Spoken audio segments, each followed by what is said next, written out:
এবারের এসএসসি ও সমমান পরীক্ষায় দেশের কোথাও প্রশ্ন ফাঁসের মতো জালিয়াতি হয়নি বলে দাবি করেছেন শিক্ষামন্ত্রী।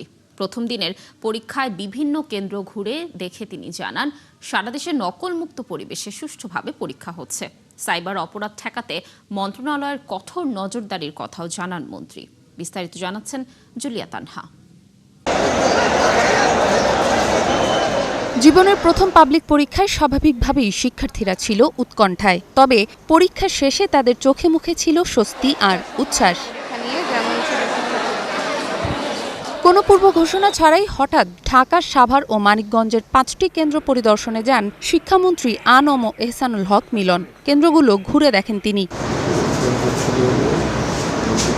পরে রাজধানীর আন্তর্জাতিক মাতৃভাষা ইনস্টিটিউটে পরীক্ষার সার্বিক পরিস্থিতি নিয়ে সাংবাদিকদের সঙ্গে কথা বলেন মন্ত্রী।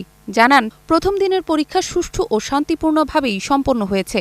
পরবর্তী পরীক্ষাগুলোও থাকবে কঠোর মনিটরিংয়ের আওতায়। আগামীর অগ্রগতির ভিত্তি আনোয়ার ইস্পাত, স্ট্রংগেস্ট স্টিল সিন্স 1978। পরীক্ষা সুন্দর হচ্ছে, কোথাও কোনো অপ্রীতিকর ঘটনা ঘটেনি, প্রশ্ন আউটের কোনো সম্ভাবনা আদৌ নেই এবং হয়নি, এবং এই ধরনের কোনো আলোচনা নেই।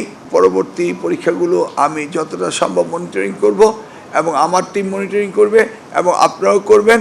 এর মাঝে যদি কোনো অপ্রীতিকর ঘটনার কোনো সংবাদ আপনারা পেয়ে থাকেন তাহলে আমাকে জানাবেন। সাইবার মাধ্যম ব্যবহার করে কেউ পরীক্ষার প্রশ্ন ফাঁস করার চেষ্টা করলে তা প্রতিরোধে শিক্ষা মন্ত্রণালয়ের প্রস্তুতি রয়েছে বলেও জানান এহসানুল হক।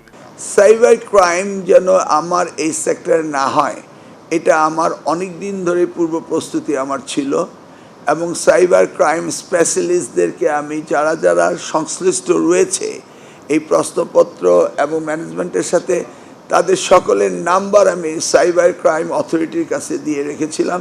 ইফ এনিথিং হ্যাপেন্স তারা ইমিডিয়েটলি লোকেট করতে পারবে, কোথা থেকে লোকেট করতে পারবে এবং সেটাই কীভাবে ব্যবস্থা নেওয়া যায়, সেই ব্যবস্থা সব কিছু কিন্তু বাংলাদেশে রয়েছে। এর আগে সকালে Azimpur government girls school and college কেন্দ্র পরিদর্শন শেষে ঢাকা শিক্ষা বোর্ডের চেয়ারম্যান জানান, কোনো ধরনের অনিয়ম ধরা পড়লে কঠোর ব্যবস্থা নেওয়া হবে। বিভিন্ন কেন্দ্রের ছবি, বিভিন্ন কেন্দ্রের ব্যবস্থা মন্ত্রণালয় থেকে মনিটরিং করা সম্ভব হচ্ছে। টোটাল সিস্টেমটা ভালোভাবে কাজ করছে আজকে, এবং আশা করছি সামনের পরীক্ষাগুলো এই সুন্দরভাবেই আজকের মতো সমাপ্ত হবে। আগামী বৃহস্পতিবার অনুষ্ঠিত হবে বাংলা দ্বিতীয় পত্রের পরীক্ষা। নতুন সরকারের নতুন চ্যালেঞ্জ, কেন্দ্রে বাড়তি নিরাপত্তা আর অভিন্ন প্রশ্নপত্রের 9 বোর্ডের একসাথে পরীক্ষা।